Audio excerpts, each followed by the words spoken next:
Male and female detection. To perform the activity on male and female detection, follow the given steps. Step 1. Create a new project and in it create an AI coding activity. Step 2. Extend the AI learning category from the block palette and select the facial feature subcategory. Drag and drop the load image block to the script area. Step 3. From the logic category, drag and drop the if-do block and attach with the previous block.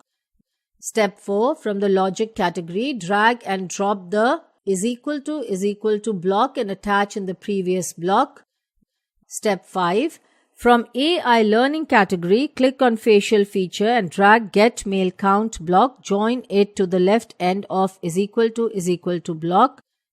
Get the number block from the input blocks and attach it to the second slot of is equal to block.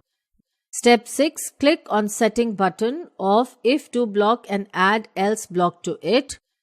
Step 7. Take two print blocks from output block and attach them to do and else portion of the if-do block as shown.